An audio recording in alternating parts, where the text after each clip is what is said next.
seminar apa namanya laporan aktualisasi. Kebetulan dapat 11 orang gitu, jadi cukup panjang. Nah, hari ini kita lanjut di sinkronus yang kedua ya, teman-teman semuanya. Sinkronus yang kedua ini kita lebih banyak mengkaji apa yang teman-teman sudah kerjakan. Teman-teman bisa mempertanggungjawabkan perbuatan masing-masing gitu ya. Jadi nanti bisa apa namanya paparan, cuman nggak semuanya bisa paparan. Paling nggak nanti keterwakilan seperti itu sesuai dengan target waktu. Target kita adalah sampai jam 3 ya nanti untuk yang sinkronus yang kedua ini. Nanti lanjut setelah asar ya jam 3.15 nanti lanjut ke atau mungkin nanti langsung juga bisa ke coaching selanjutnya setiap coach Michael, setiap coach masing-masing pada ruang breakout seperti itu. Oke, jadi agenda kita hari ini paparan teman-teman semuanya, apakah dua tim atau tiga tim nanti tergantung pada ketersediaan waktu yang ada seperti itu. Oke, saya mulai dari grup A yang nantinya akan mengkaji tentang manajemen ASN ya, meliputi kedudukan dan peran, kemudian hak dan kewajiban, kode etik, termasuk pada sistem merit. Itu isu-isu yang nanti bisa teman-teman angkat pada isu ya yang telah ditetapkan seperti itu. Ada tiga isu untuk di grup A. Jangan lupa nanti menyampaikan juga kira-kira faktanya seperti apa, kemudian dampaknya seperti apa, termasuk pada penyebabnya juga ya. Nanti bisa disampaikan isu-isu yang eh, teman-teman temukan dari setiap di tempat kerja masing-masing. Seperti itu. Oke, saya coba acak aja teman-teman. Ini sudah saya acak grup A nomor 1, 2, 3, dan 4 ya. Nanti mewakili itu untuk yang grup A.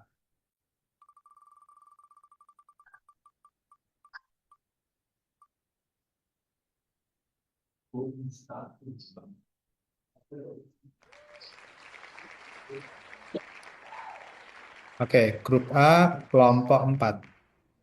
Kelompok 4, grup A, silakan. Siapa yang akan mewakili bisa bergantian atau single fighter juga boleh. Siapa teman-teman? Gantian saja, Pak. Ya, monggo silakan diatur aja. Ya, Pak Satria dulu. Monggo. Oh, nggih, Pak. Terima kasih. Ya. Assalamualaikum warahmatullahi wabarakatuh. Waalaikumsalam warahmatullahi wabarakatuh. Mohon izin cari filenya dulu, nggih, Pak. Sebentar. Boleh, boleh, silakan.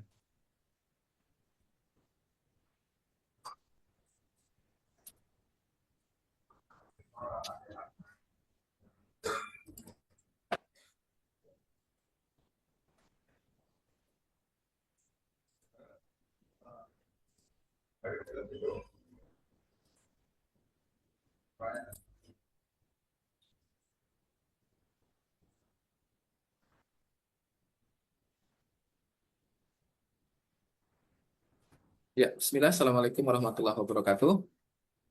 Waalaikumsalam. Eh, Mohon izin, Pak Falah, untuk menyampaikan kami dari kelompok 4A.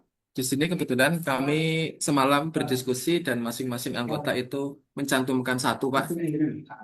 Jadi di sini nanti bergantian sesuai dengan apa yang kami buat.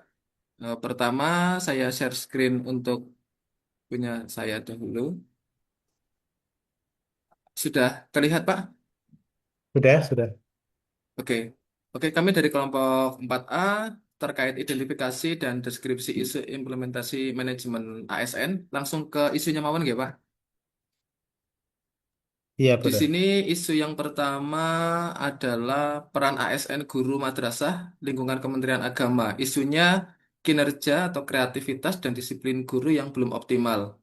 Guru belum bisa tepat waktu saat masuk kelas dikarenakan pergantian jam dan kelas yang memakan waktu menjadikan konsentrasi siswa menurun dan ditambah dengan pembelajaran yang monoton teacher centris. Dampak yang terjadi dari isu ini adalah yang pertama, waktu siswa berkurang beberapa menit setiap jamnya. Yang kedua, konsentrasi siswa sudah menurun karena sudah teralihkan dengan kegiatan yang lain. Yang ketiga, rasa bosan untuk mengikuti pembelajaran, khususnya pembelajaran pendidikan Pancasila, yang notabene pembelajaran itu cenderung membosankan. Yang keempat, nilai siswa menurun karena tidak memperhatikan saat pembelajaran dengan konsentrasi penuh.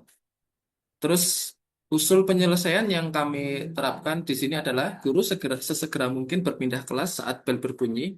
Jadi tidak selempetan sana sini atau mampir sana sini, karena otomatis kan jika pindah kelas itu butuh waktu dan jarak. Dan kalau bisa saat masuk ke kelas pertama sudah menyiapkan nanti kelas kedua mau masuk di mana, materi dan bukunya disiapkan. Kemudian solusi kedua adalah membuat media pembelajaran yang menarik supaya siswa tetap bisa fokus dan memperhatikan pembelajaran. Itu untuk isu pertama. Untuk isu kedua, monggo Pak Sodikin. Ya, terima kasih. Izin melanjutkan Pak Miftahul Falah. Untuk isu yang kedua dari kelompok kami adalah tentang ketidaksesuaian kompetensi ASN dengan tugas-tugas yang berada di KUA. Yang mana penyebabnya yang pertama adalah ASN itu tidak memiliki latar belakang pendidikan atau pelatihan sesuai tugas teknis KUA. Baik dari situ dari hukum Islam, bimbingan masyarakat Islam, dan lain sebagainya. Jadi kadang itu dari petugas-petugas KUA yang ada itu memang walaupun formasi yang dibutuhkan itu terpenuhi, tapi dari segi formalitas pendidikannya itu kurang begitu memadai seperti itu. Yang kedua, penempatan ASN belum sepenuhnya berbasis kompetensi atau merit. Kemudian dampak yang ditimbulkan di sini adalah kualitas layanan seperti pencatatan nikah, wakaf, dan bimbingan keagamaan itu tidak optimal. Terbukti dari beberapa kasus yang ada, jadi ada komplain dari masyarakat bahwasanya, oh ini penanganannya kurang cepat, atau oh ini penanganannya ternyata berkas-berkasnya kurang, seperti itu. Dan ada sedikit-sedikit kegagalan yang dirasakan oleh masyarakat. Yang kedua adalah meningkatnya potensi kesalahan administratif dan konflik sosial. Seperti yang saya sampaikan tadi, jadi kadang ada masyarakat yang di situ yang berkeluh kesah bahwasanya dari pegawai KUA yang kurang kurang memahami persyaratan-persyaratan administratif yang berlaku. Kemudian penyelesaiannya ya Pak, terakhir di sini harus ada pemetaan kompetensi ASN secara berkala. Harus jelas pemetaannya. Kemudian yang kedua, melakukan bimbingan atau sosialisasi terkait manajemen ASN. Jadi harus diperjelas dari tugas-tugasnya masing-masing ASN itu sendiri. Sekian dari saya Pak, mohon nanti bisa dikoreksi, bisa dilanjutkan isu yang ketiga, monggo.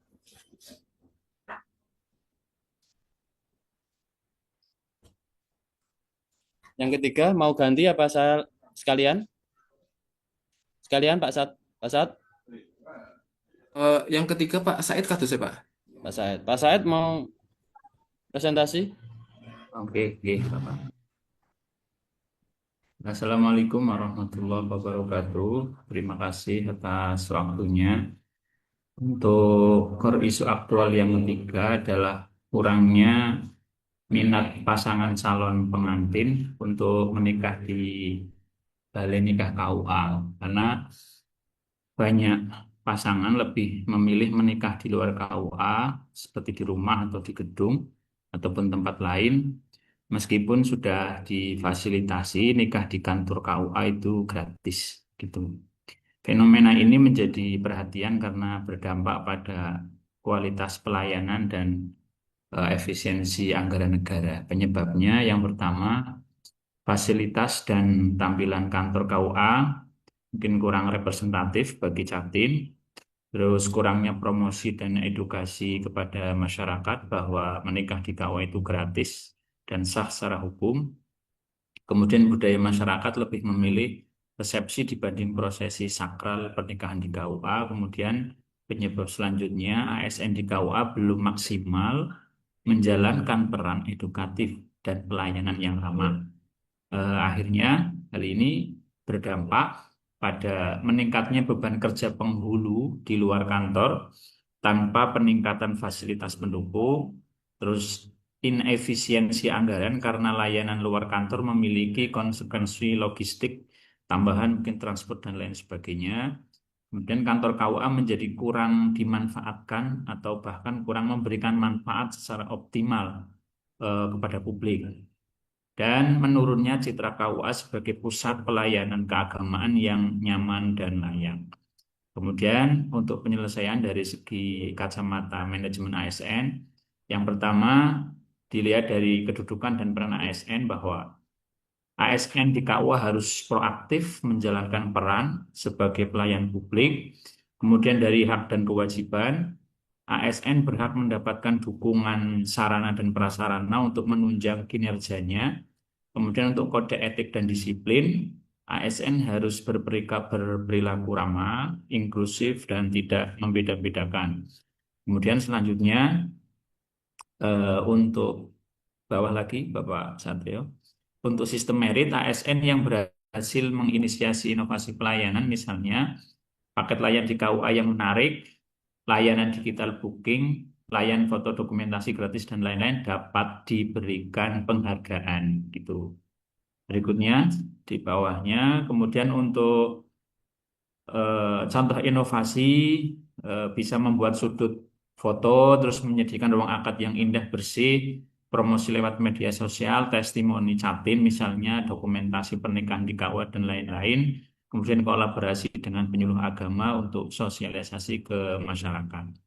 Terus terakhir kesimpulan untuk core issue ini bahwa dengan pendekatan manajemen ASN yang komprehensif, ASN di KUA bisa berperan aktif meningkatkan minat pasangan untuk menikah di KUA. Hal ini juga sejalan dengan misi reformasi birokrasi dan transformasi pelayanan publik di lingkungan Kementerian Agama. Itu saja dari saya. Terima kasih. Ini masih ada lagi Pak Falah. Boleh dilanjut atau cukup Pak? Dituntaskan. Dituntaskan aja, Pak. Oh, oke Pak. Silakan yang berikutnya, Bu Ulin.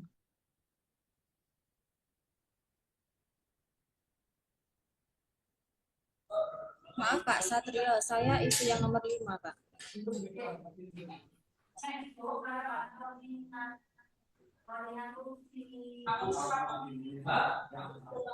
Oke. Baik, terima kasih untuk waktunya. Suara saya bisa didengarkan buatan tinggi. Jelas. Oke. Saya lanjutkan isu yang yang kelima, belum optimalnya pembelajaran IPA berbasis laboratorium di TS Negeri 1 Karanganyar.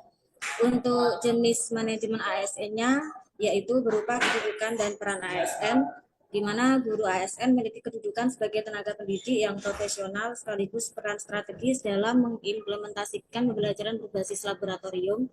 Adapun untuk deskripsi isunya, pembelajaran IPA belum optimal menggunakan laboratorium. Praktikum jarang dilakukan, lebih banyak ceramah atau demonstrasi guru, sehingga siswa kurang pengalaman secara langsung dalam melakukan eksperimen dan mengembangkan keterampilan sains. Dari sisi data dan fakta, yang pertama, praktikum jarang terlaksana. Yang kedua, alat dan bahan laboratorium terbatas. Yang ketiga, nilai praktik siswa rata-rata lebih rendah dibandingkan dengan nilai teori. Yang keempat, sebagian besar siswa merasa pembelajaran masih dominan teori. Untuk dampaknya, saya bagikan menjadi 4. Yang pertama, bagi siswa, keterampilan eksperimennya rendah, pemahaman konsep sainsnya juga dangkal. Yang keempat, bagi guru, peran profesional tidak optimal, kinerja ASN terukurnya lumayan rendah. Yang ketiga, bagi madrasah, mutu pendidikan terancam menurun, bagi orang tua dan masyarakat, menurunnya kepercayaan pada kualitas sekolah. Untuk pihak yang terkena dampak, jika isu tidak terselesaikan, ada 4 yang terdampak, yaitu guru, siswa, kemudian orang tua, dan masyarakat. Kemudian untuk rekomendasi solusi, yang pertama penguatan peran guru ASN melalui pelatihan laboratorium dan pengembangan modul ajar berbasis praktik. Kemudian mengoptimalkan fasilitas dengan inventarisasi kebutuhan alat, pemanfaatan inovasi digital seperti bisa manfaatkan laboratorium virtual. Kemudian yang keempat, SOP penggunaan laboratorium. Yang kelima, monitoring dan evaluasi kinerja guru berbasis keterlaksanaan praktikum IPA. Ini untuk isu yang kelima. Bisa disimpulkan berdasarkan hasil identifikasi dan analisis, implementasi manajemen ASN masih menghadapi tantangan di berbagai aspek. Isu-isu yang muncul mencerminkan perlunya peningkatan kompetensi ASN melalui pelatihan, pendampingan, serta penguatan budaya kerja digital yang inovatif, aman, dan beretika. Sekian dari saya, bisa dilanjut. Isu yang keempat tadi belum, Oke. Untuk isu yang keempat, monggo Pak Sodikin dibacakan.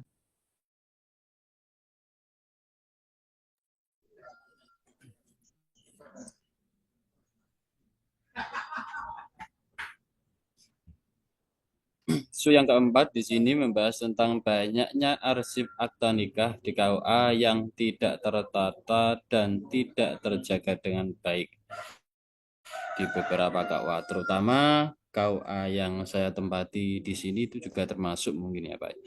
Di sini arsip fisik akta nikah tidak terdokumentasi secara rapi, rentan terhadap kerusakan, kehilangan, bahkan tidak terintegrasi dengan sistem digital, sehingga menyulitkan pelayanan pencatatan atau pencarian ulang dokumen. Jadi di situ ketika nanti ada masyarakat atau orang-orang yang membutuhkan buku salinan nikah, salinan buku nikah atau yang lain sebagainya untuk keperluan-keperluan mereka, entah itu untuk mengurus surat haji atau paspor haji atau yang lainnya, itu jadi mereka itu kadang ya kesulitan gitu Pak. Penyebabnya minimnya kesadaran ASN akan pentingnya pengelolaan arsip sebagai bagian dari pelayanan publik. Kemudian yang kedua, kurangnya pelatihan atau kompetensi pengelolaan arsip secara profesional. Kemudian yang ketiga, keadaan sistem arsip digital yang terintegrasi dengan SIMKAH atau Sistem Informasi Manajemen Nikah. Kemudian fasilitas penyimpanan arsip yang tidak memadai, lembab, sempit, tidak tahan lama. Kemudian belum adanya SOP pengelolaan arsip yang diterapkan secara konsisten. Jadi untuk arsip-arsip yang ada di KUA, mungkin KUA seluruh gerobokan terutama di sini Pak ya, belum ada manajemen yang sangat memadai dari pengarsipan berkas-berkas nikah itu sendiri. Yang mana saya lanjutkan dampaknya. Dampaknya masyarakat kesulitan mendapatkan salinan akta nikah ketika dibutuhkan ulang. Jadi seperti yang saya katakan tadi, ketika mereka membutuhkan salinan buku nikah itu kadang ya tidak ketemu. Sebagian juga Pak, itu kasus-kasus yang ada dan ini rata dirasakan seluruh KUA itu karena di situ berkas-berkasnya sudah dimakan oleh rayap seperti itu. Kemudian kedua, menurunnya kredibilitas KUA sebagai lembaga pencatatan pernikahan resmi. Jadi dari situ masyarakat akan menurun kepercayaannya. Yang ketiga, potensi kerusakan atau kehilangan data pernikahan yang bersifat legal formal. Ini jelas seperti yang saya katakan tadi, banyak dimakan oleh rayap kerusakannya. Yang keempat, ASN berpotensi melakukan kesalahan administratif dan pelayanan yang lambat. Penyelesaiannya di sini, satu, dari aspek manajemen harus ada solusi dan tindakan penyelesaian. Kemudian dari ASN sendiri di KUA itu harus menyadari bahwa pengelolaan arsip adalah bagian dari fungsi pelayanan publik dan pelindungan hak sipil warga negara. Kepala KUA bertanggung jawab memastikan sistem pengarsipan berjalan dengan baik dan memimpin penetapan arsip sebagai prioritas utama. Kemudian hak dan kewajiban di sini saya kira ASN berhak mendapatkan pelatihan pengelolaan arsip berbasis digital dan fisik sesuai standar ANRI atau Arsip Nasional RI, walaupun ini mungkin sulit dilakukan Pak, masih sulit untuk didapatkan. Kemudian dari segi kode etiknya, pengabaian terhadap pengarsipan penting dapat dianggap kelalaian dan pelanggaran etika pelayanan publik.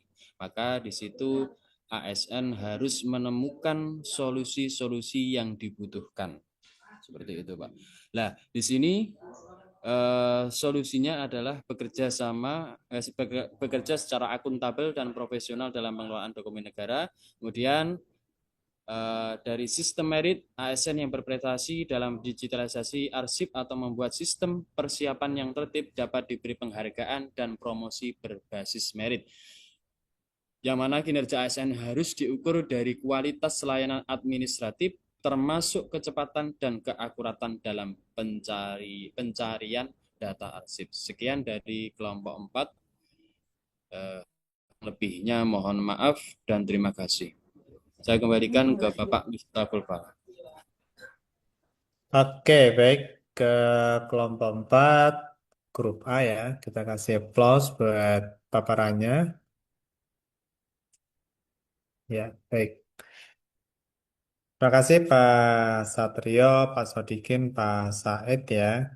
Pak Sodikin 2 kali ya tadi ya sampai ya. Kemudian Bu Ulin ya tadi kalau nggak salah. Oke, cukup detail tadi. Ada 5 isu yang diangkat di sini. Teman-teman nanti juga sama ya. Ini bisa menjadi bagian dari identifikasi isu untuk keperluan RA nantinya. Jadi isu ini usahakan dia eh, paling enggak spesifik gitu, spesifik sesuai dengan bisa tusi dari teman-teman sekalian ya semuanya ya sesuai jabatan masing-masing ataupun sesuai dengan tusi organisasi itu juga bisa. Jadi harus spesifik, jangan terlalu general. Semakin general, maka kita tidak bisa mengukur atau tidak bisa mengukur secara khusus ya. Kira-kira apa dampaknya nanti ketika laporan laporan aktualisasi itu dikerjakan itu. Jadi spesifik, kemudian bisa diukur ya, measurable. Measurable itu eh, ketika isu itu diselesaikan, kita mampu mengukurnya. Jadi di dalam sebuah isu, maaf, di dalam sebuah penyelesaian isu, itu pasti akan ada tahapan evaluasi. Bisa berupa monitoring lah, refleksi, macam-macam tentunya bentuknya. Maka harus ada ukurannya gitu. Kenapa? Karena ketika kita menetapkan solusi dari penyelesaian isu tersebut, ada indikator-indikator yang harus kita tetapkan. Contoh misalkan, di sini kan arsip nikah yang tidak tertata ya, tidak terjaga misalkan. Maka ketika teman-teman menetapkan sebuah, oh ini adalah isu yang nanti menjadi core isu nantinya gitu kan, dan saya harus selesaikan, kan itu. Ketika diselesaikan, kira-kira ukurannya apa? Kapan kapan RA ini atau isu ini benar-benar terselesaikan, gitu kan? Selama kurang lebih 1 bulan ya atau 6 pekan, kurang lebih 6 pekan, gitu ya, terselesaikan. Maka kita menetapkan sebuah indikator, indikator ketercapaian dari eh, penyelesaian isu, misalkan ya dengan menetapkan bahwa nantinya ada digitalisasi arsip, kurang lebih arsip ini yang mulai tahun 2015 misalkan, atau before 2015. Karena 2015 ke atas itu kan mungkin sudah ada SIMKAH gitu ya yang sudah bisa tertata, sudah tertata dengan baik. Jadi kita bisa menetapkan indikator keberhasilan. Kita menetapkan misalkan dari data 2015 ke bawah, kita menetapkan kurang lebih 80% arsip sudah terdigitalisasi gitu. Nah, itu namanya adalah indikator keberhasilan. Tanpa adanya sebuah batasan, maka kita tidak ada apa ya ukuran yang bisa kita raih gitu ya. Jadi penting nanti teman-teman di dalam menetapkan solusi ada indikator keberhasilan apa yang mau dicapai gitu. Kemudian sespesifik mungkin karena waktu nanti teman-teman itu kan sangat terbatas ya, kurang lebih 6 pekan itu kan. Jadi hal-hal yang sifatnya terlalu kompleks mulai di breakdown gitu. Mana kira-kira isu yang memang achievable. Achievable itu bisa dicapai gitu ya. dengan durasi waktu terbatas. Ini sangat penting di dalam mencari solusi sebuah isu gitu. Achievable ini kaitannya sama time bound. Jadi time bound itu kita punya batas waktu selama 6 pekan itu seperti apa gitu ya yang bisa kita selesaikan. Maka kita tidak lagi menjadi apa ya yes man gitu ya. Yes man itu ketika mentor meminta ini gitu ya, mentor meminta ini dengan tagihan RA yang cukup kompleks, kita tidak lagi mengatakan yes man gitu ya, tidak, tetapi memberikan argumentasi kira-kira dengan durasi waktu 6 pekan itu kita bisa selesai nggak gitu. Itu yang perlu hati-hati sejak awal di teman-teman penentuan isu itu sudah teman-teman mulai membatasi. Membatasi itu jangan terlalu banyak ya isu-isu yang bisa teman-teman selesaikan. Wah, ini saya dengan misalkan merasa bisa menyelesaikan isu yang sangat kompleks ini. Jadi tidak seperti itu, melainkan harus realistis dengan durasi waktu terbatas. Karena apa? Karena aktualisasi itu kan sebenarnya prototyping dari proyek perubahan sebenarnya. Proyek perubahan. Maka tentunya harus sangat-sangat realistis gitu. Jadi di dalam penyelesaian sebuah isu nantinya itu kan tahapannya kayak gini. Teman-teman menetapkan isu, isu ini kemudian teman-teman punya gagasan. Setelah gagasan ini terbentuk, teman-teman merancang kegiatan. Setelah merancang kegiatan, teman-teman mengaktualisasikan ya sesuai dengan timeline dari rencana tersebut, benar-benar melaksanakan penyelesaian isu itu kurang lebih selama 6 pekan. Dan di dalam 6 pekan itu, jangan sepenuhnya kita hanya fokus di penyelesaian, tetapi sudah sampai pada tahap ada dampak yang signifikan itu. Dampak yang signifikan. Contoh misalkan gini, di sini misalkan belum optimalnya pembelajaran itu ya, pembelajaran IPA yang menggunakan sarana laboratorium, misalkan kayak gitu ya.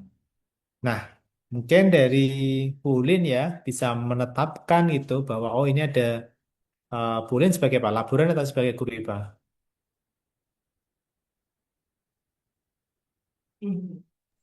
Saya sebagai guru IPA, Bapak. Oke, bagi guru IPA. Nah, guru IPA ini tentunya kan nanti membuat perencanaan pembelajaran, barangkali nanti apa namanya memperbanyak model-model misalkan inquiry based learning misalkan ya atau discovery model atau apapun itu atau STEM project macam-macam.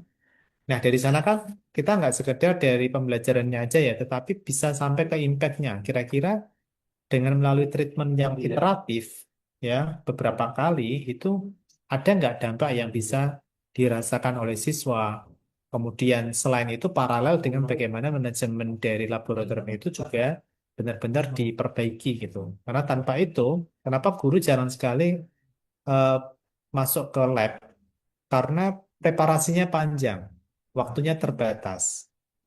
Before afternya juga butuh energi yang besar ya. Misalkan merapikan, belum lagi nanti barang habis pakai gitu kan, bahan habis pakai. Nah itu juga sangat berisiko. Kadang alat-alat juga nanti ketika beliau membersihkan, kemudian belum lagi nanti kita bicara K3 yang nanti anak-anak berisiko bagaimana keamanan penggunaan bahan, bahan pecah dan seterusnya. Jadi memang cukup kompleks. Maka saya nggak tahu kalau di tempatnya Pulin ada laporan atau enggak gitu ya. Kalau nggak ada laporan, memang nanti guru IPA juga berperan double ya. Selain dia menyiapkan, padahal guru IPA biasanya kan durasi mengajarnya juga banyak, itu artinya waktu untuk menyiapkan juga sangat-sangat tersita seperti itu. Maka eh, dia mulai dari dikombinasikan ya, bagaimana kita laboratorium activity ini kita kemas dari hal-hal yang sederhana dulu gitu, yang lebih banyak pada kuantitas dulu. Bagaimana pembelajaran itu memang dilakukan hands-on activity, tidak hanya hands-on ya, otak yang bekerja, tetapi tangan juga bekerja, keterampilan gitu ya. Bagaimana menggunakan alat-alat laboratorium. Jadi itu teman-teman, dampak itu sangat penting gitu. Jadi pertanyaan dari penguji LA yang pertama seringnya adalah dampaknya sejauh mana gitu ya. Selalu seperti itu. Bagaimana dampaknya? Jadi kita nggak sekedar menyelesaikan produk ya, tetapi dampak yang sudah dirasakan oleh siswa seperti apa, dampak yang dirasakan oleh masyarakat seperti apa. Itu penting untuk dilakukan itu ya. Oke, saya coba cek satu persatu ya. Tadi kan yang pertama tentang kinerja dari guru yang belum transisi ya, transisi jam pelajaran yang kurang disiplin itu ya. Sebenarnya ini by system juga ya. Eh, Dulu pada saat saya ikut kelas ya, saat apa namanya short course itu ya di Korea gitu, berapa pekan. Nah di sana itu ketika saya ikut kelas itu transisi. Jadi setiap satu jam pembelajaran, satu jamnya 60 menit ya maksudnya ya. Itu anak-anak sama gurunya harus refresh dulu, 10 menit. 10 menit setiap satu jam otomatis nanti langsung istirahat. Ya, kalau di pelatihan ya dikasih ada kopi, coffee break gitu ya. Tetapi benar-benar konsisten, tidak ada waktu lebih. Benar-benar konsisten, misalkan 10 menit, 9 menit kemudian mereka sudah kembali ke kelas, kemudian memulai hal yang baru. Jadi nggak boleh eh, apa namanya pelatihan offline ya terutama ya. Offline itu full ya selama seharian penuh enggak. Jadi setiap setiap jeda satu jam itu ada transisinya. Nah, jadi kedisiplinan itu ini ya apa namanya memang banyak faktor yang mempengaruhi kayak ini ya transisi antar jam, apalagi moving class itu kan juga sangat berpengaruh ya. Itu juga akan mengurangi jumlah waktu yang tersedia. Jadi eh, apa namanya? Bisa dibuat seperti itu ke depannya gitu ya. Barangkali antisipasi nanti teman-teman yang bergerak di bidang kurikulum ya, kemasan-kemasan transisi itu juga bisa menjadi pertimbangan khusus gitu. Karena di sana saya nggak tahu ya kenapa di sana jam pelajaran juga nggak banyak juga gitu. Jam pelajaran bukan jumlah mapelnya nggak banyak juga. Kemudian yang kedua jumlah istirahatnya justru lebih banyak menurut saya. Lebih banyak. Jadi misalkan kita jam pagi ya sampai sore sampai siang itu hampir 3 sampai 4 kali gitu ya dalam setiap sesinya harus ada transisi itu. Baik itu untuk jenjang di perguruan tinggi itu ya, perguruan tinggi maupun di sekolah juga gitu. Kemudian kalau pagi hari, saya coba cerita sedikit ya. Memang kesiapan fisik dan mental itu menjadi poin penting gitu. Kenapa kita siswa itu ngantuk di kelas, kemudian kita sebagai pegawai itu setelah absen lebih banyak ke apa namanya ngobrol sana sini, kesiapan mentalnya belum terbentuk. Jadi kalau di Korea itu teman-teman ya saya cerita dikit biar ada inspirasi. Pagi hari itu yang rame apa? Bukan pasar di sana itu. Yang ramai itu adalah tempat fitness. Jadi pagi hari itu olahraga menjadi hal yang wajib di sana. Jadi pagi itu subuh itu sudah antri tempat fitness olahraga. Karena rata-rata memang mereka indoor ya, karena ada apa namanya musimnya kan 4 musim di sana ya. Jadi indoor ramai teman-teman ya. Dan mereka kerja memang on time banget gitu. Misalkan mereka kerja jam 8, kita WA jam 8 kurang seperempat nggak boleh. Kita pokoknya urusan kerja jam 8 itu baru kita bisa WA. Beda dengan kita ya, teman-teman ketika di tempat kantor gitu ya santai-santai, tapi pekerjaannya dibawa pulang gitu kan. Ada tugas dari pimpinan malam-malam jam 12 malam. Akhirnya kebolak-balik gitu. Yang harusnya hak dari tubuh kita gitu, tetapi kebalikannya gitu tidur kita sangat terbatas tapi paginya kita ngantuk akhirnya kinerjanya sangat sangat terganggu gitu jadi kalau di sana saya misalkan ini ya ke pengajarnya gitu ya ke profesor gitu saya nggak boleh WA sebelum sesuai jam kerja dan setelah tapi ketika jam kerja 100% itu nggak ada yang namanya santai-santai nggak ada di sana itu bener-bener full power gitu ya. Nah, tahu sendiri kan kinerja di sana itu.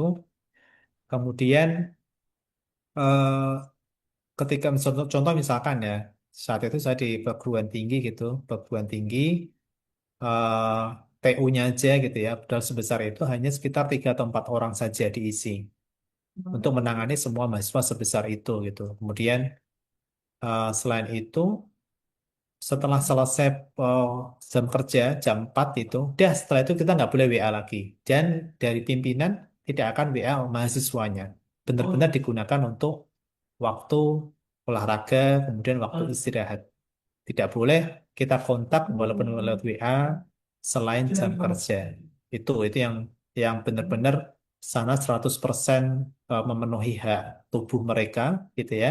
100% menjalankan kewajiban gitu di pekerjaan gitu. Itu teman-teman ya. Apa namanya? Jadi kalau sore itu yang rame apa? Taman-taman kota gitu. Kalau kita yang rame adalah mungkin ini ya, beda lagi ya. Itu teman-teman ya cerita bahwa kedisiplinan itu memang kunci ya, kunci penting sehingga keseimbangan tubuh itu sangat penting. Oke, itu hanya sekitar apa intermezzo sedikit bagaimana bicara tentang kedisiplinan transisi jam dan seterusnya gitu. Memang itu yang paling penting 100% kita punya hak, tubuh kita punya hak dan 100% kita juga punya kewajiban di pekerjaan kita gitu. Yang seringkali kita kebalik-balik gitu. Saya sendiri juga sama ya.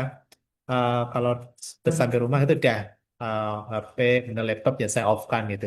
Sudah mulai mulai ini ya mendisiplinkan diri gitu ya biar nggak terlalu terbebani banget gitu. Oke, ini ceritanya malah curhat. Kemudian yang kedua adalah ini menarik tadi yang disampaikan oleh Pak Said ya. Pak Said ini menarik tadi.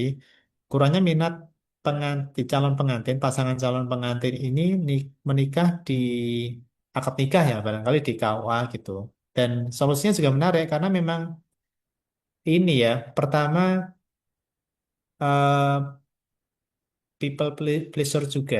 Jadi orang itu kan berdasarkan asumsi. Orang itu kan kadang kadang itu kan ada ini ya ada rasa oh ini nanti kok kurang kurang wah gitu kan karena memang tempatnya juga nggak instagramable gitu ya barangkali seperti itu kemudian juga tetangga-tetangga yang akan membicarakan dan seterusnya karena berbagai macam asumsi gitu ketika nanti nikah akad di KUA ini diasumsikan tidak punya apa namanya secara prestis gitu ya belum terpenuhi gitu ya dan seterusnya jadi banyak faktor sebenarnya yang terjadi.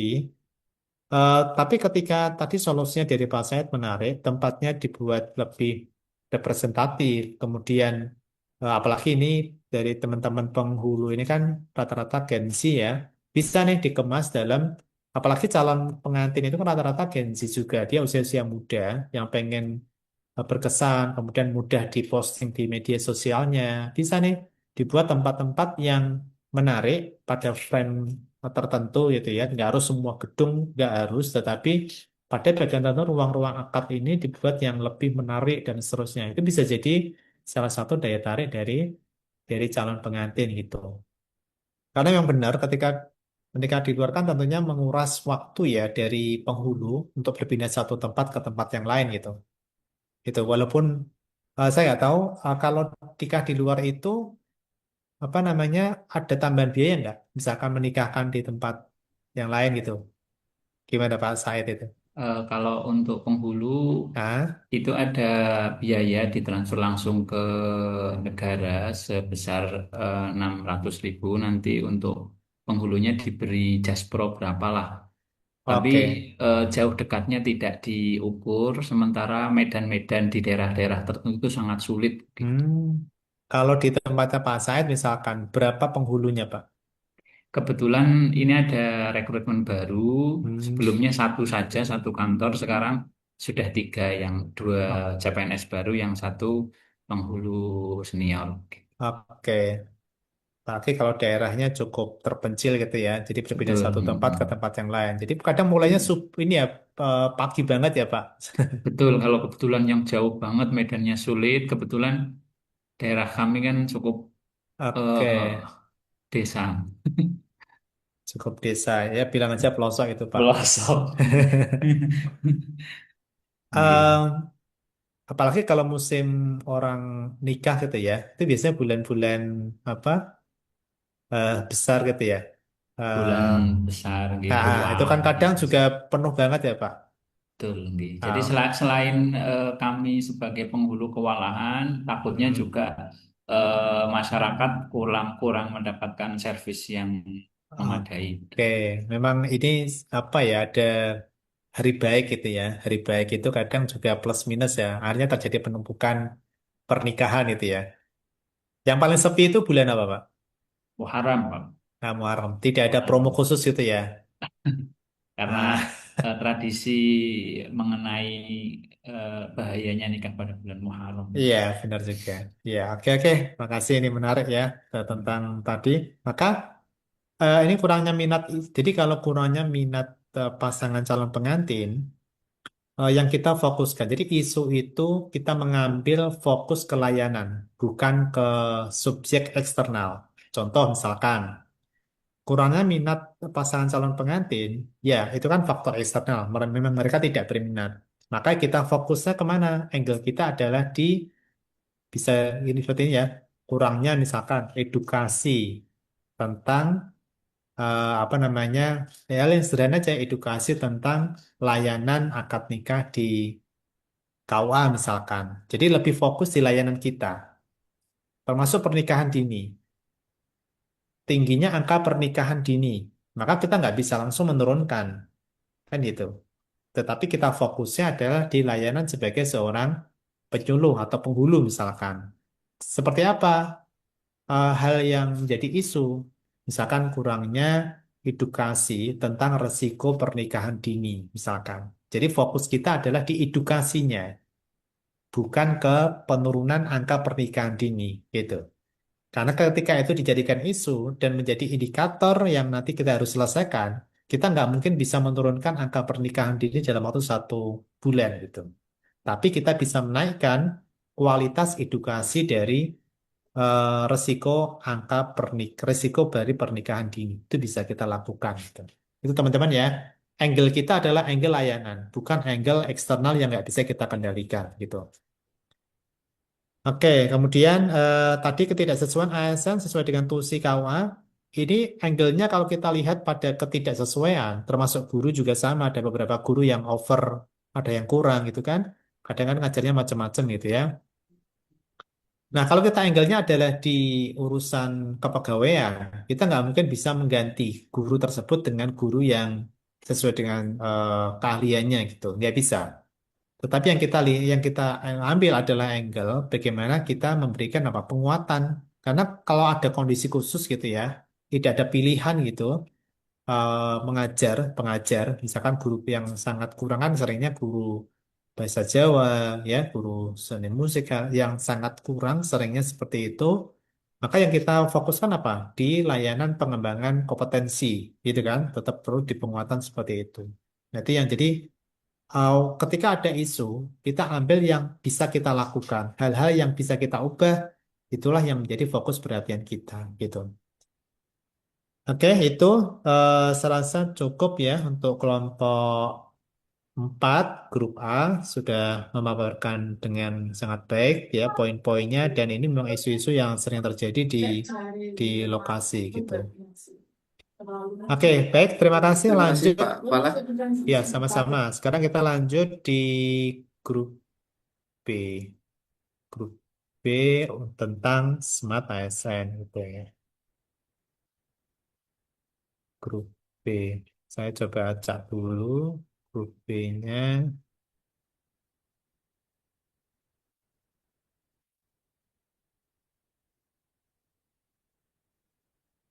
Oke, sebentar.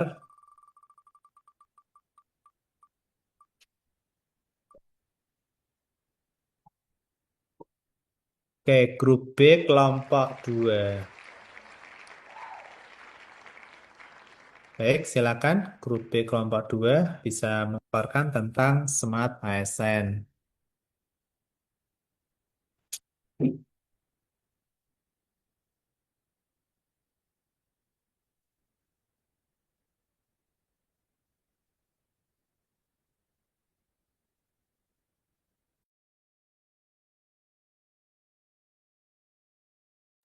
Siapa teman-teman yang mewakili?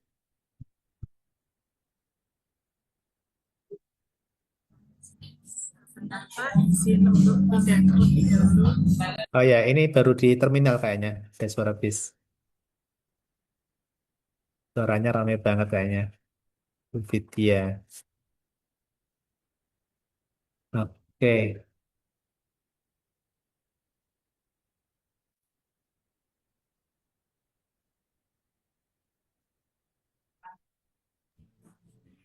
Sudah? Sudah ganti tempat, Bu Vidya? Sudah Bapak, sebentar Yes. saya share screen deh. Silakan, silakan.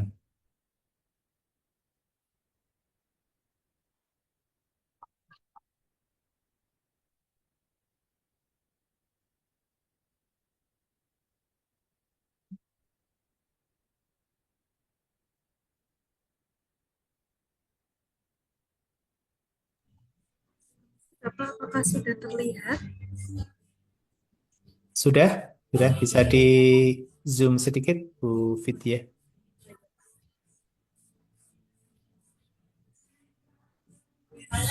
Oke, silakan.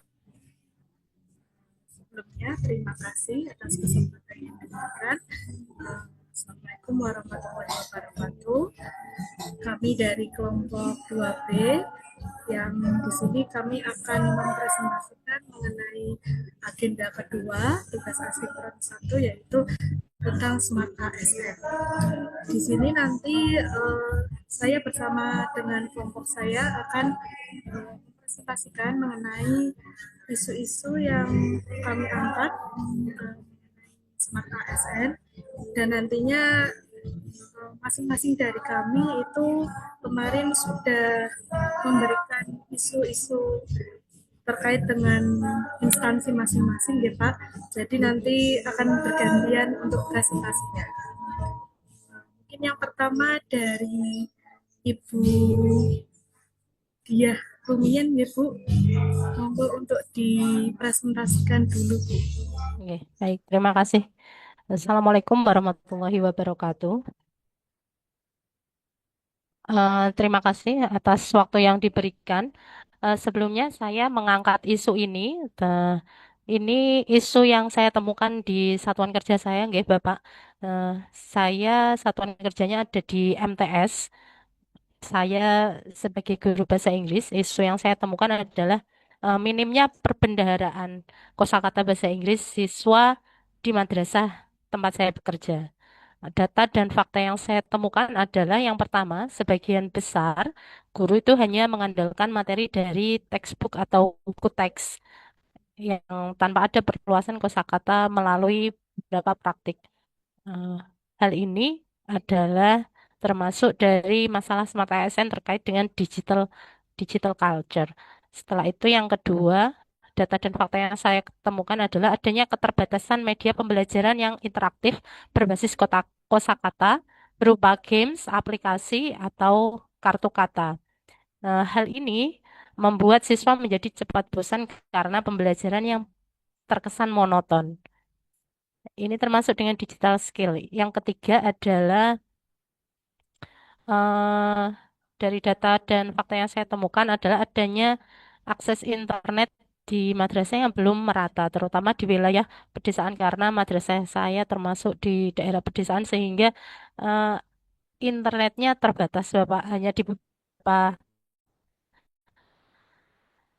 tempat, tidak di setiap kelas. Saya bedakan menjadi bagi siswa, bagi guru, dan bagi madrasah.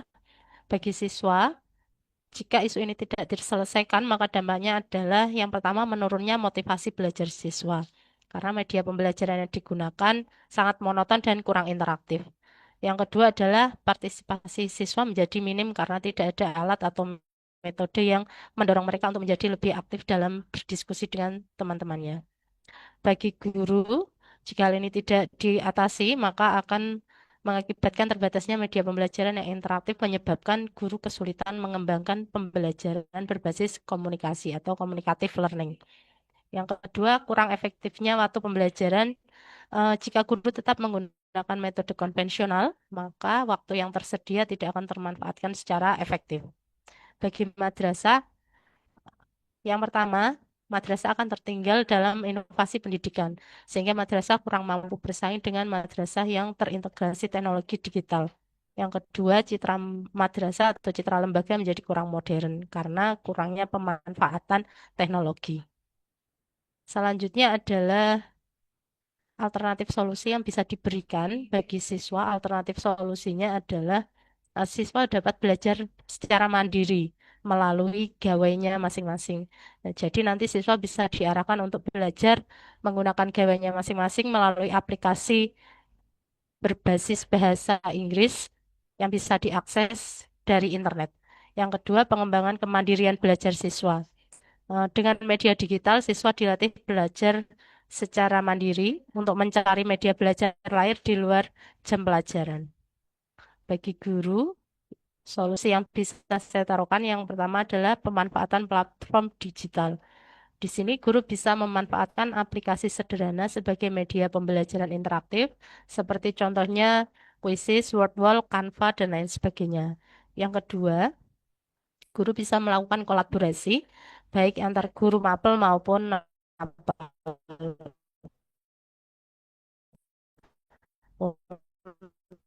untuk membentuk komunitas belajar digital dan pembelajaran interaktif.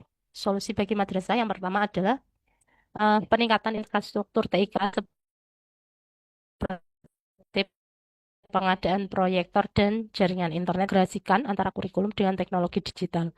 Hal ini menjadikan pemanfaatan teknologi digital sebagai bagian dari standar pembelajaran, bukan hanya tambahan. Itu Bapak isu yang bisa saya sampaikan dari satuan kerja saya. Terima kasih. Bisa dilanjutkan dengan isu yang kedua dan selanjutnya. Terima kasih Bu Dia atas penjelasannya. Yang kemudian kedua, isu yang akan dibacakan oleh Bapak Muhammad Abdul Najah. Pada beliau kami persilakan. Baik, terima kasih Bu Vidya. Isu dari kelompok B yang kedua yaitu terkait belum optimalnya digitalisasi arsip akta nikah di KUA. Ini juga sama seperti grup yang sebelumnya, akan tetapi fokusnya ke akta nikah. Ini mengakibatkan kerusakan fisik, dokumen fisik, dan menyulitkan pencarian data layanan masyarakat secara cepat dan akurat. Dari isu-isu ini kami temukan beberapa data di KUA Salam Kabupaten Magelang ya. Yang pertama yaitu jumlah akta nikah terus bertambah setiap tahun. Ini terkait digital skill. Karena apa? Membutuhkan keterampilan ASN dalam mengolah volume data besar secara digital. Dan yang kedua, data yang kami temukan yaitu sebagian besar arsip masih berbentuk dokumen fisik yang rentan rusak. Kemudian data yang kami peroleh tadi yaitu proses pencarian data fisik memakan waktu yang lama. Kemudian yang keempat yaitu belum tersedianya sistem penyimpanan dan pencarian arsip berbasis aplikasi digital yang terintegrasi. Kemudian untuk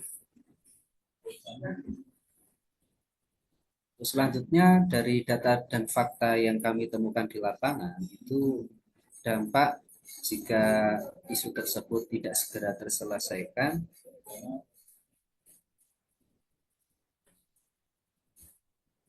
yaitu yang pertama bagi pegawai beban kerja semakin berat karena harus mencari dokumen fisik dari tahun ke tahun itu terus tambah.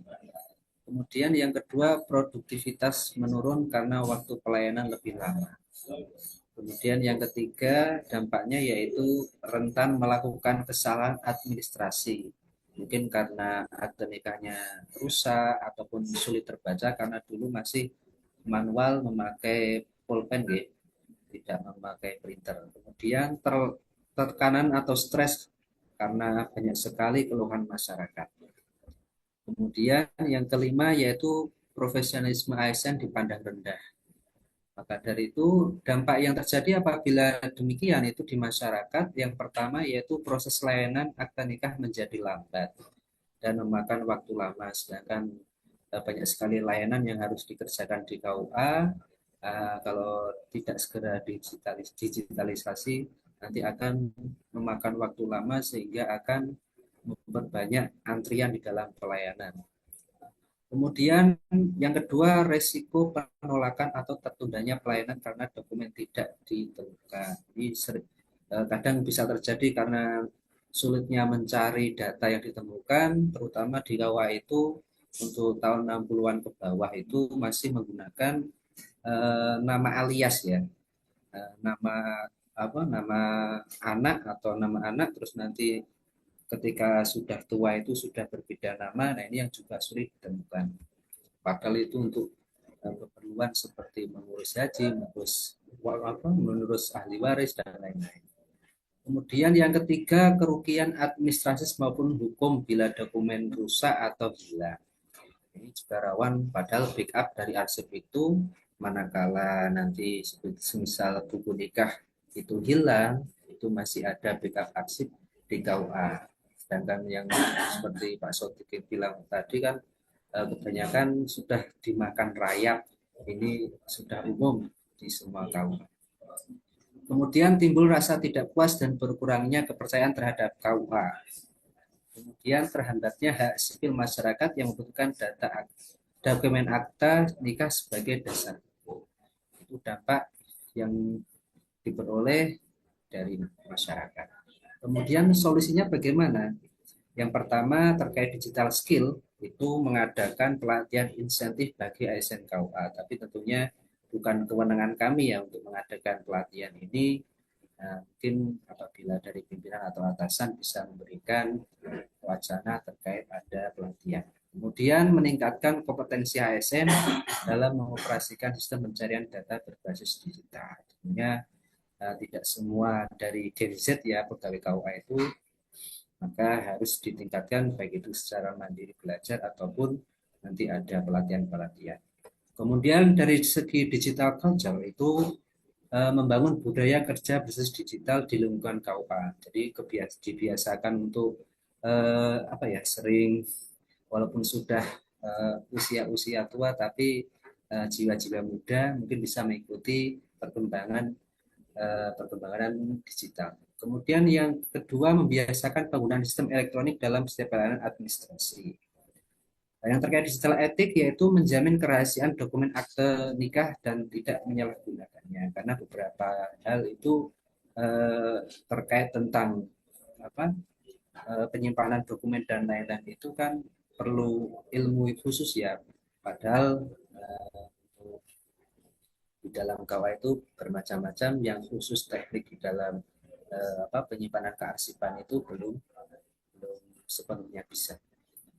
Kemudian yang kedua, menumbuhkan sikap transparan dan akuntabel dalam pelayanan berbasis digital. Semakin nanti sudah terlayani dengan digitalisasi, dalam pelayanan semakin cepat dan akurat dan juga bisa dipertanggungjawabkan. Kemudian terkait digital safety yaitu mengembangkan sistem penyimpanan arsip digital dengan backup ganda, misal offline dan online ataupun cloud. Yang kedua, memasang sistem keamanan digital atau password dan security data. Kemudian yang ketiga, melakukan audit keamanan data secara berkala untuk memastikan arsip tetap aman dan terjaga. Tapi ini tidak sepenuhnya bisa berhasil karena kadang-kadang itu ada virus dan lain-lain yang itu tentunya dari kami masih butuh pembelajaran. Itu sekian dari saya, kurang lebihnya mohon maaf. Dilanjutkan untuk isu yang selanjutnya.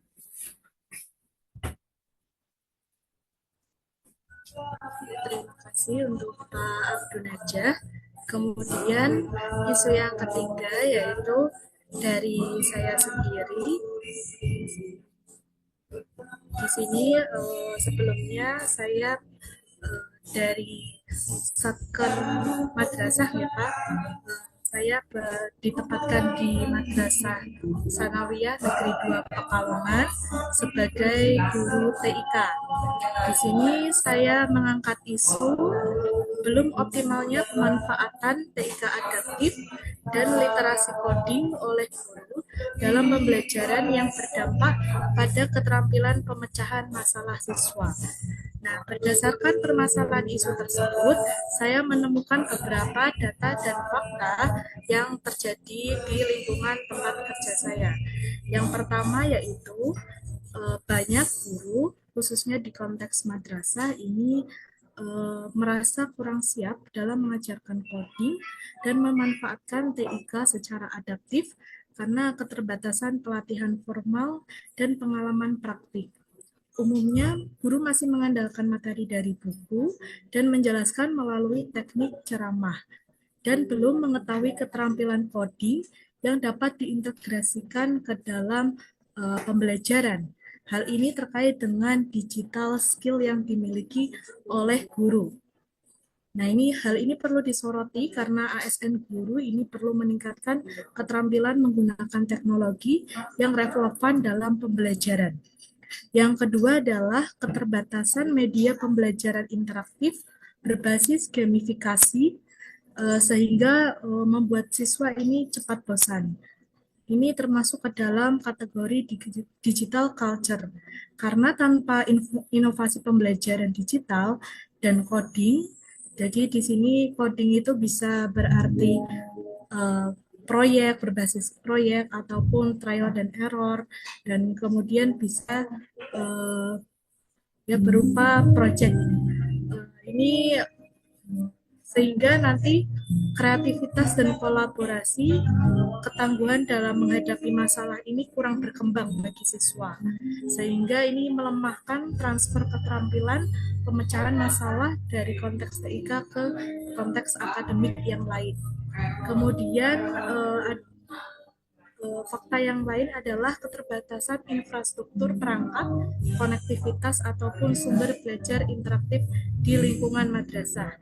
Ini terkait dengan digital culture. Kemudian kurikulum dan manajemen pembelajaran belum selalu menyediakan ruang bagi integrasi coding dan pemanfaatan TIK adaptif secara sistematis. Hal ini karena tergantung inisiatif dari guru itu sendiri ataupun ekstrakurikuler yang terkait dengan pemanfaatan TIK. Kemudian belum maksimalnya peran guru untuk memberikan dorongan kepada siswa dalam menghadapi ini konten berbahaya, privasi, praktik aman online, ini terkait dengan digital safety seperti itu. Kemudian ini juga pendidikan etika terkait dengan hak cipta, plagiarisme itu masih belum diberikan kepada siswa secara menyeluruh. Ini terkait dengan digital ethics. Kemudian dari fakta dan data yang ada, ini dampak yang dirasakan ini terkait dengan siswa, guru, dan madrasah. Ini yang pertama dari siswa dulu. Dampak yang dirasakan jika isu tersebut tidak diselesaikan yaitu yang pertama adalah kurangnya pengalaman problem solving digital. Jadi di sini siswa tidak terbiasa menganalisis, mendesain, dan mengevaluasi solusi menggunakan pendekatan algoritmik. Ini terkait dengan digital skill. Kemudian yang kedua adalah keterampilan abad ke-21 khususnya untuk critical thinking itu tidak berkembang secara optimal.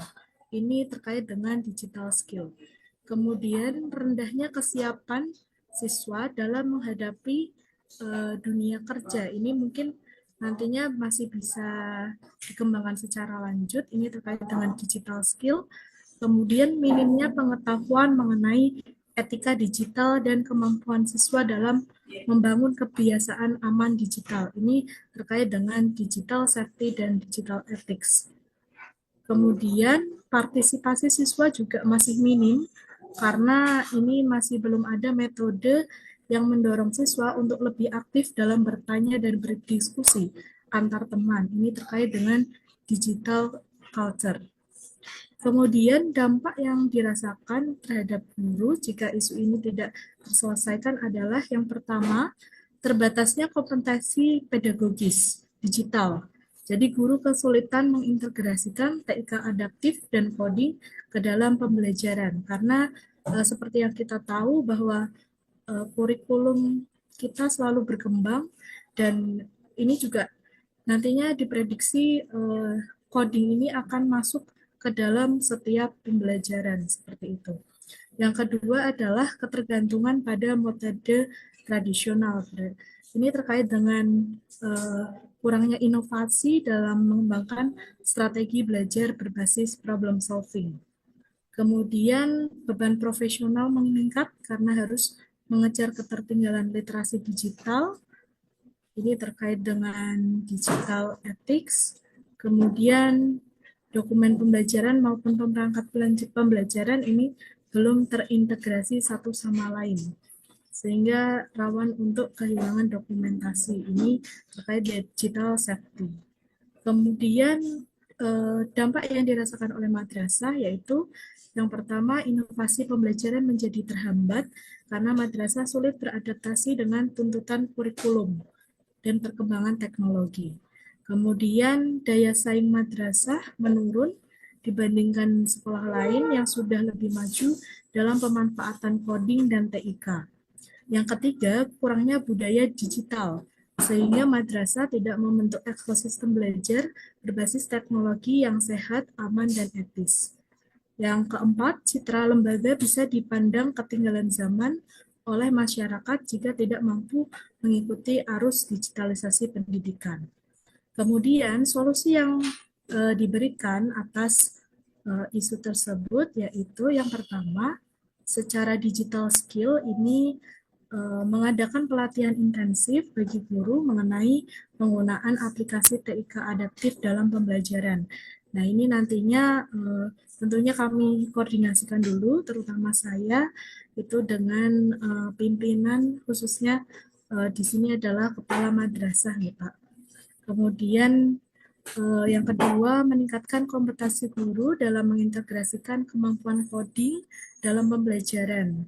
Ini nantinya juga bisa dijadikan sebagai pelatihan maupun workshop, tapi tentunya dengan berkomunikasi terlebih dahulu. Kemudian menerapkan pembelajaran menggunakan TIK adaptif dan integrasi coding kepada siswa. Kemudian solusi yang berikutnya yaitu mendorong siswa untuk belajar menggunakan media digital. Di sini siswa dilatih untuk belajar mandiri, mencari sumber belajar dari sumber belajar lain di luar jam pelajaran. Kemudian digital culture ini membangun budaya kerja berbasis digital di lingkungan madrasah. Kemudian yang kedua, membiasakan penggunaan aplikasi TIK adaptif seperti aplikasi gamifikasi, bisa berbentuk LMS ataupun media pembelajaran berbasis AI, coding tools, ataupun kolaborasi digital. Kemudian juga bisa membentuk komunitas belajar bagi guru untuk meningkatkan kemampuan dan kolaborasi berbagi praktik baik terkait dengan TIK adaptif.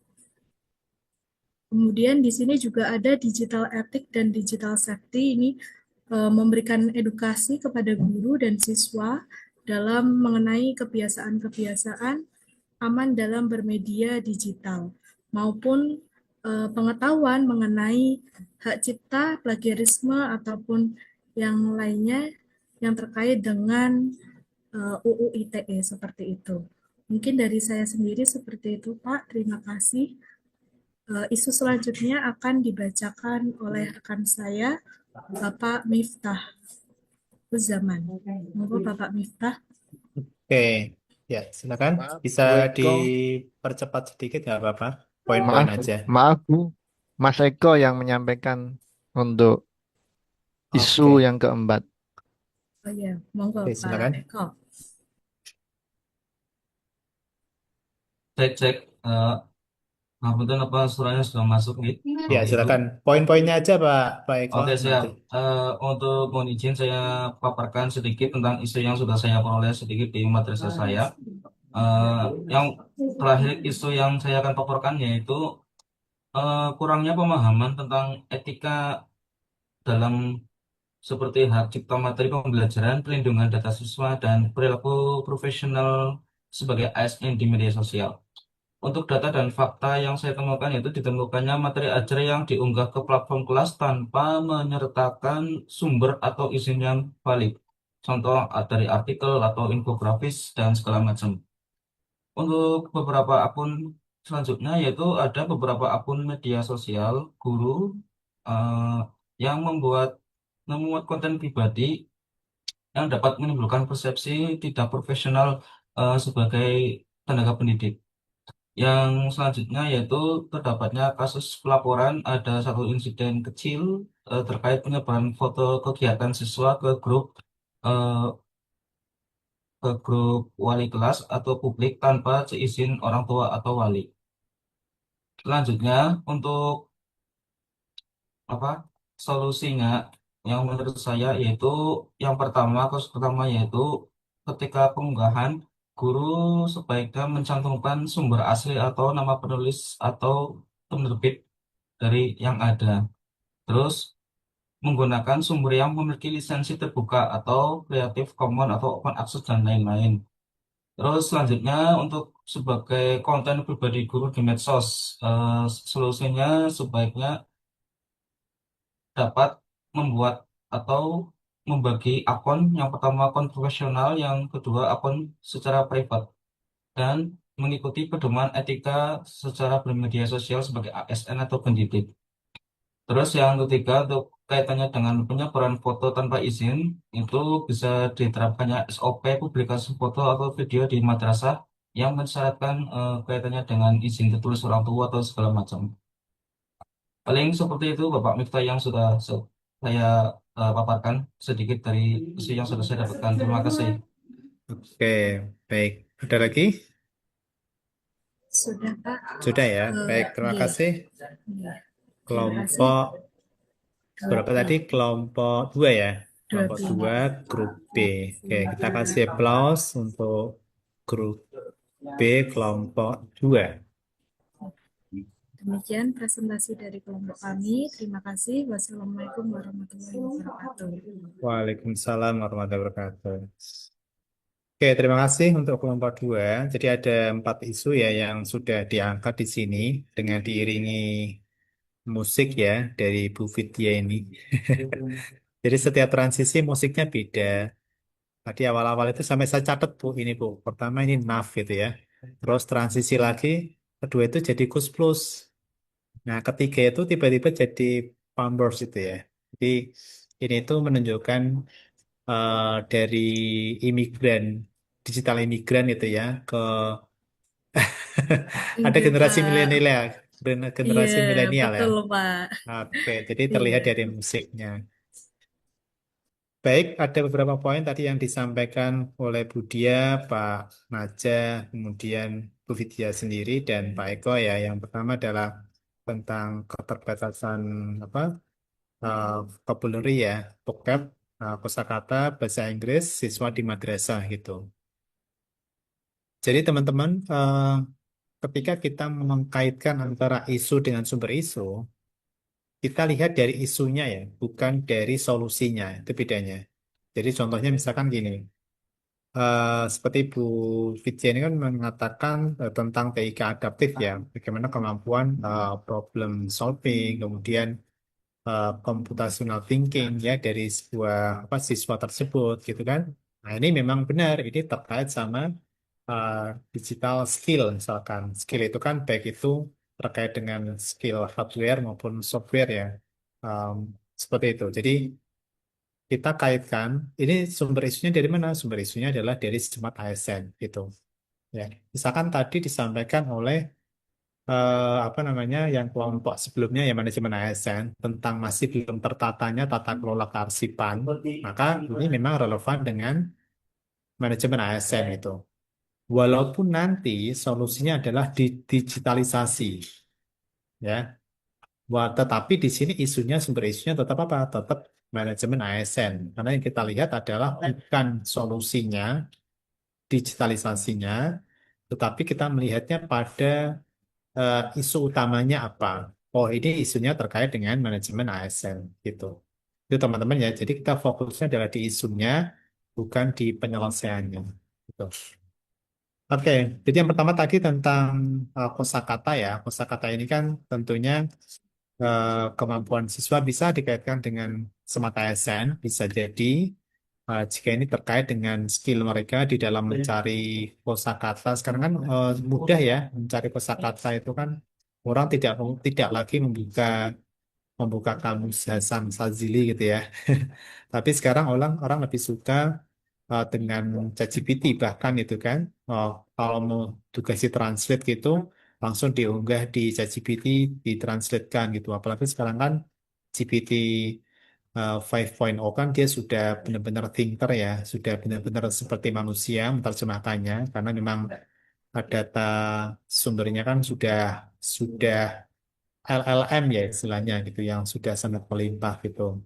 Jadi itu bisa menjadi isu yang menarik, kosakata. Maka nanti solusinya adalah bagaimana memudahkan siswa ini untuk mudah dan mengingat dengan durasi lama vocab tersebut gitu. Ya, jadi memang apa ya ada teknik-teknik sendiri kan yang Tabu dia lebih paham tentang itu bagaimana memperbanyak kosakata karena kosakata lemah maka nanti kemampuan konversasinya juga terbatas dan seterusnya gitu.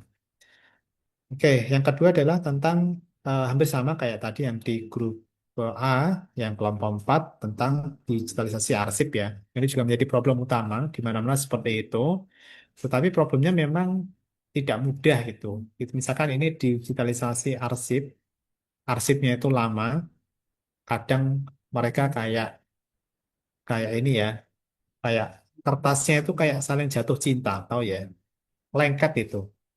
Jadi ceritanya tadi itu saya tanya susah mendigitalisasi karena memisahkan satu lembar dengan lembar yang lain. Jadi kan menikah itu nggak hanya orangnya, kertasnya aja itu menikah gitu. Jadi memisahkan itu sampai ada yang robek lah apa gitu. Karena memang dia apa ya bukti akta nikah istilahnya ya itu udah cukup lama gitu. 2015. Walaupun itu baru 10 tahun, itu seperti halnya akad nikah sebelum Masehi gitu. Jadi terlalu lama rasanya itu. Untung tidak terbuat dari daun lontar ya, tasnya itu. Oke, kemudian Bu Vidya ini menarik juga tentang TIK adaptif itu. Bagaimana siswa itu berpikir algoritmik gitu kan. Dan bisa ini kan nanti diintegrasikan dengan mapel yang lain gitu kan. Misalkan nanti bagaimana sekarang kan sudah ada AI TPEC ya. Bagaimana technological, pedagogical, content knowledge tetapi AI. Nah, sekarang sudah ada AI gitu. Jadi teknologi sekarang bisa difokuskan ke penggunaan AI.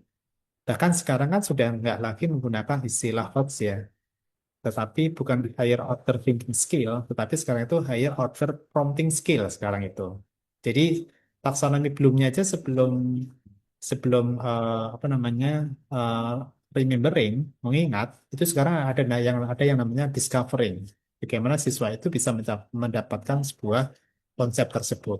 Maka prompting engineering sekarang kan sudah menjadi salah satu skill yang perlu dikuasai seperti itu. Jadi di masa mendatang. Jadi orang lagi tidak lagi membahas tentang hal-hal yang sifatnya faktual, konseptual, tetapi sampai pada tahap relasional, hubungan antara satu konsep ke konsep yang lain gitu. Kemarin saya tuh iseng-iseng mempelajari ini ya, Bu Vidya ya, yang PIK itu, tentang uh, disable mesin itu.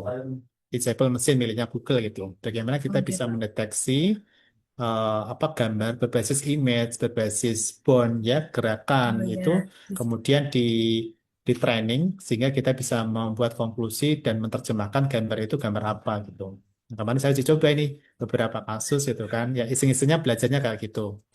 Kemudian diuji cobakan ke beberapa kasus tentang makanan gitu kan.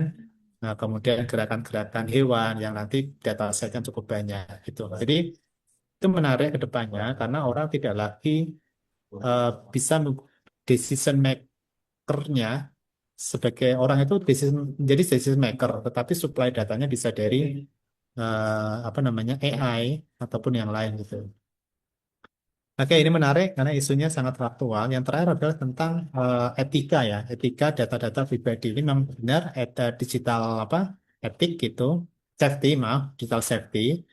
Bagaimana pemahaman data-data pribadi itu sangat sangat penting gitu ya. Tidak mudah untuk menyebarkan, apalagi kadang kan kita mengunggah di media bukan media sosial bahkan kadang di ChatGPT gitu kan akta kelahiran kemudian kartu ATM kita unggah ke scanning kita unggah ke ChatGPT padahal dia data scraping dia mengambil data gitu kadang kita mau convert dari PDF ke Word menggunakan I Love PDF, nah, gratis ini Pak. Tidak ada yang gratis di dunia ini ya teman-teman ya. Tetapi dia pasti akan ada ada yang harus kita bayar gitu.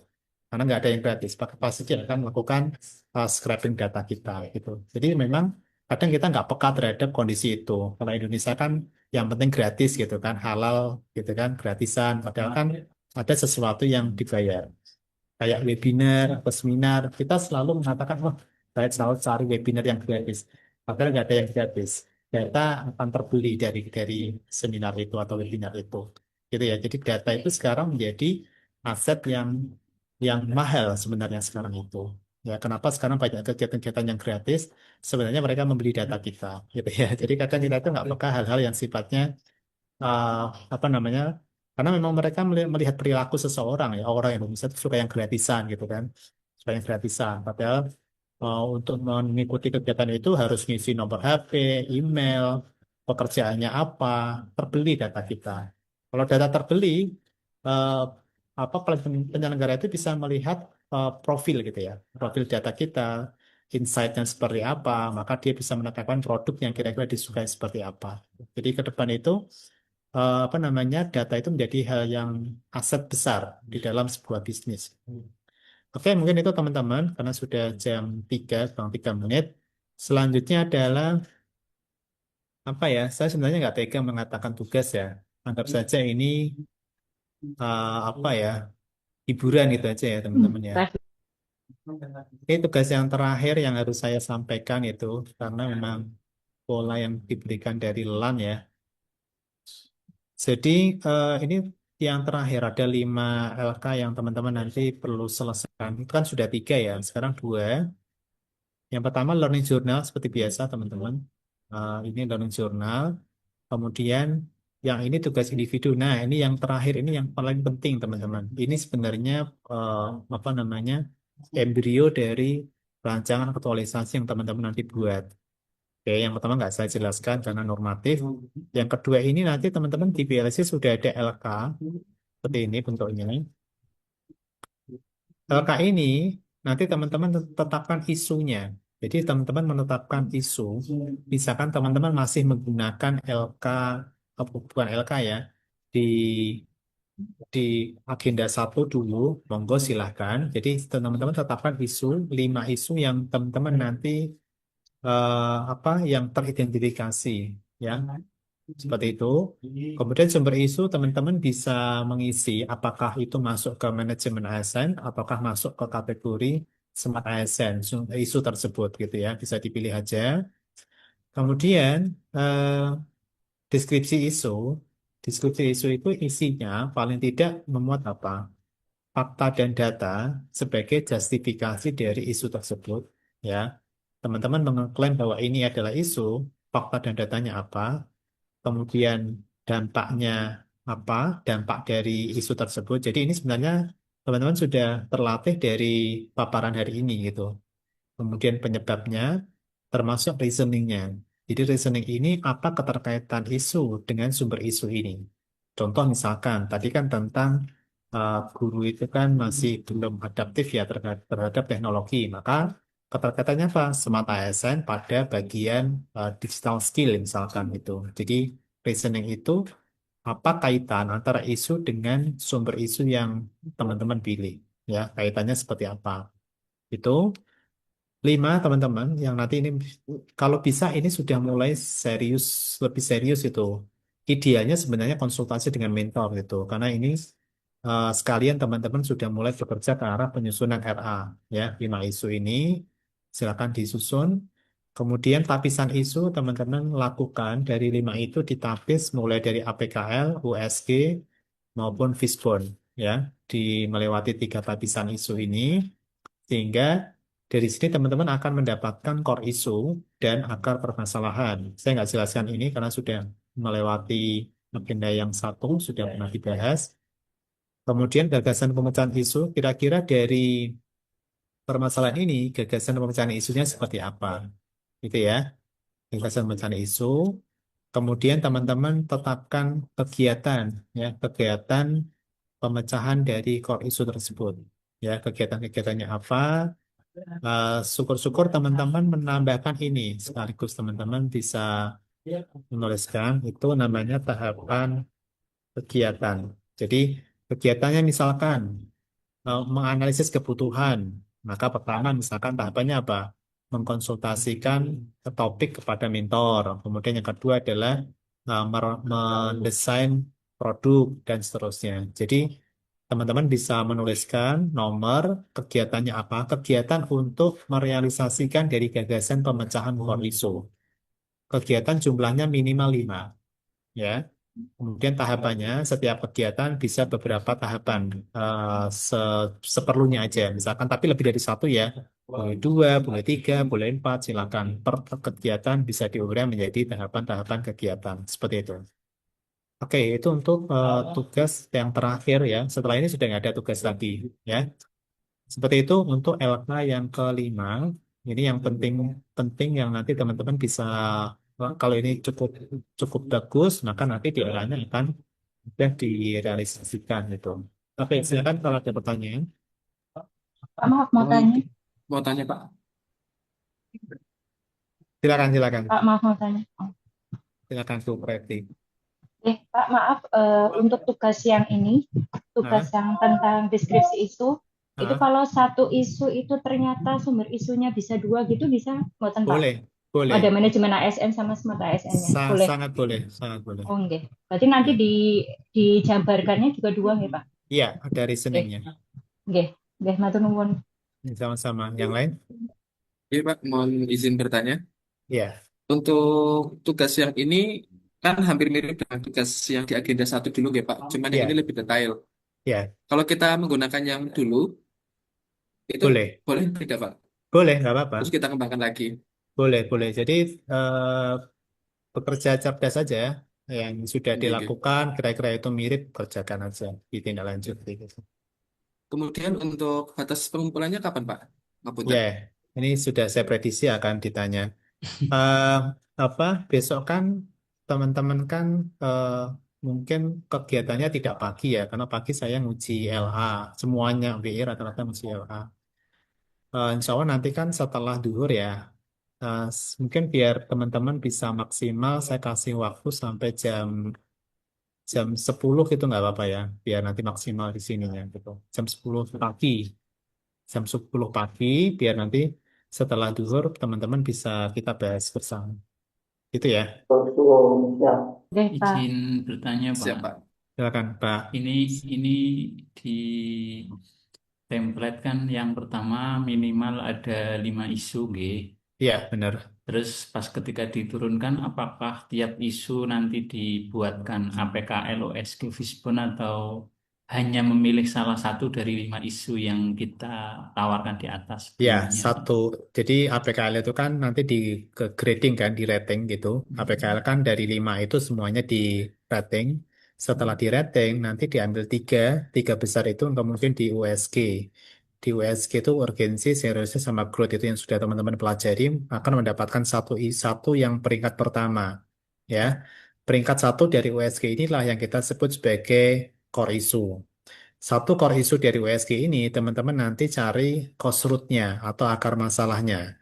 Akar masalah ini nanti teman-teman uraikan dengan menggunakan Fishbone gitu ya. Jadi analisis dari core issue tersebut, teman-teman nanti urai akar masalahnya berdasarkan beberapa aspek, mulai dari kemudian dari material, method, kemudian milieu atau environment gitu.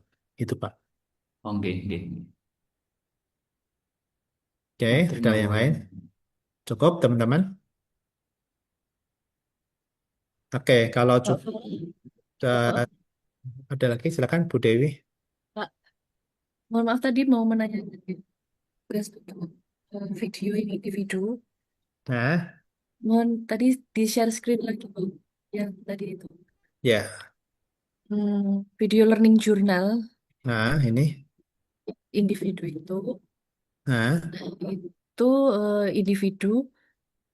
Ini kan di BLC itu ada juga ya pembuatan video tentang aku dan instansiku. Ini beda nggak sama yang oh, aku instansi kan sudah kemarin. ini Pak? Bukan, ini learning journal biasa. Bukan. Oh, ini learning Ya. Untuk yang kemarin ada learning journal seperti ini juga, Pak, Ada memang, tugasnya. tapi kan itu pembelajaran yang pada hari itu. Oh, Ini kan berarti ini untuk yang hari ini, nggih? pembelajaran Oh, hari ini. Ini pembelajaran yang hari hari ini. ini, Pak, Bu. Gitu. Itu yang aku dan instansiku sepertinya bukan video ya Pak. Kalau melihat instruksi minimal Oh, dan 500 instansi kata. bukan. Itu yang gunakan yang ini. Dia video, Kemarin. link. Oh, Yang yang aku kemarin dan sudah selesai Nggih, nggih. kemarin. Maksudnya yang tugas kedua itu tulisan ya, bukan video ya Pak ya. Video, Oh, video juga. ya. Ini sudah Oh, ada. oh nggih. Oke. Kemarin soalnya salah ngirim hanya bentuk tulisan begitu Pak. Oh, nanti tulisannya divideokan. Oh, nggih. Oke. Cukup ya, teman-teman? Cukup, Pak. Ya, baik. Karena waktunya sudah selesai. Setelah ini kayaknya Mbak Ul kemana ini? Ke ruang breakout ya? Silakan, Mbak Izin Ul ya. sholat dulu bagaimana, Bu? Iya, silakan. Saya kembalikan. Assalamualaikum warahmatullahi wabarakatuh. Waalaikumsalam warahmatullahi wabarakatuh. Terima kasih Pak Farah. Terima kasih Pak Farah. Terima kasih, Ya, Bu. sama-sama. Sama-sama. Teman-teman, apakah sudah siap untuk coaching? Mantap. Bu, oh, tapi boleh izin sholat Istirahat dulu, 5 boleh menit nggak? apa gimana? Sholat izin 15 sholat menit, Bu. dulu. Sholat dulu gimana Mbak? Iya, yang penting ini ya, teman-teman masuk ke breakout room Oh dulu. iya. Nggih. Sudah terkondisi di breakout room sambil menunggu Widya Iswara masuk, bisa minum-minum atau bisa meregangkan otot-otot sebentar gitu ya. Tapi Ya, yang Bu. ada di breakout room begitu. Ngoten nggih? Siap. Bisa menuju ke breakout room sekarang. Nggih, Pak Terima Falah kasih. bisa ke breakout room juga.